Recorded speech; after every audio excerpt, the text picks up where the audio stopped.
एक राधेश्याम नामक युवक था। स्वभाव का बड़ा ही शांत एवं सुविचारों वाला व्यक्ति था। उसका छोटा सा परिवार था जिसमें उसके माता पिता, पत्नी एवं 2 बच्चे थे। सभी से वो बेहद प्यार करता था। इसके अलावा वो कृष्ण भक्त था और सभी पर दया भाव रखता था। ज़रूरतमंद की सेवा करता था, किसी को दुख नहीं देता था। उसके इन्हीं गुणों के कारण श्री कृष्ण उससे बहुत प्रसन्न थे और सदैव उसके साथ रहते थे। और राधेश्याम अपने कृष्ण को देख भी सकता था और बातें भी करता था। उसके बावजूद उसने कभी ईश्वर से कुछ नहीं मांगा। वह बहुत खुश रहता था क्योंकि ईश्वर हमेशा उसके साथ रहते थे, उसे मार्गदर्शन देते थे। राधेश्याम भी कृष्ण को अपने मित्र की तरह ही पुकारता था और उनसे अपने विचारों को बांटता था। एक दिन राधेश्याम के पिता की तबीयत अचानक खराब हो गई।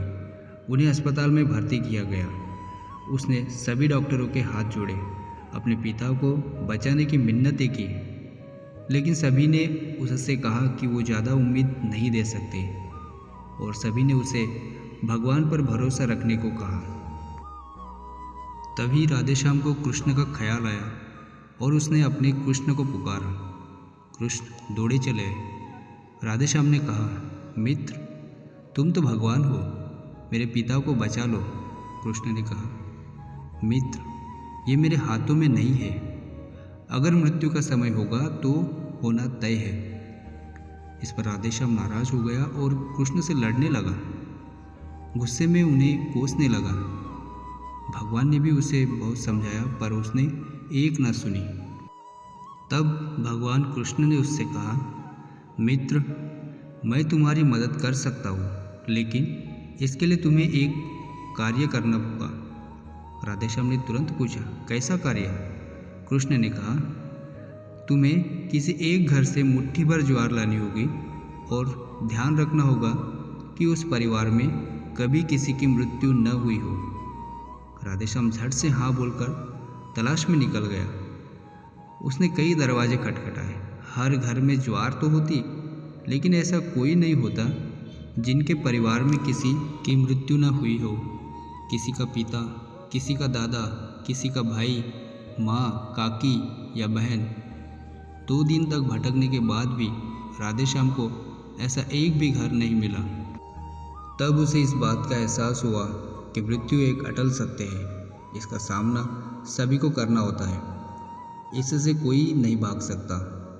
और वो अपने व्यवहार के लिए कृष्ण से क्षमा मांगता है और निर्णय लेता है जब तक उसके पिता जीवित हैं उनकी सेवा करेगा। थोड़े दिनों बाद राधेश्याम के पिता स्वर्ग सिधार जाते हैं। उसे दुख तो होता है, लेकिन ईश्वर की दी उस सीख के कारण उसका मन शांत रहता है। दोस्तों, इसी प्रकार हम सभी को इस सच को स्वीकार करना चाहिए कि मृत्यु एक अटल सत्य है। उसे नकारना मूर्खता है। दुख होता है, लेकिन उसमें फंस जाना गलत है, क्योंकि केवल आप ही उस दुख से पीड़ित नहीं है, अपितु संपूर्ण मानव जाति उस दुख से रूबरू होती है। ऐसे सच को स्वीकार कर आगे बढ़ना ही जीवन है। कई बार हम अपने किसी खास के चले जाने से इतने बेबस हो जाते हैं कि सामने खड़ा जीवन और उससे जुड़े लोग हमें दिखाई नहीं पड़ते। ऐसे अंधकार से निकलना मुश्किल हो जाता है।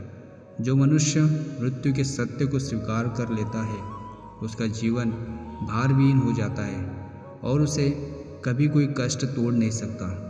वो जीवन के हर क्षेत्र में आगे बढ़ता जाता है।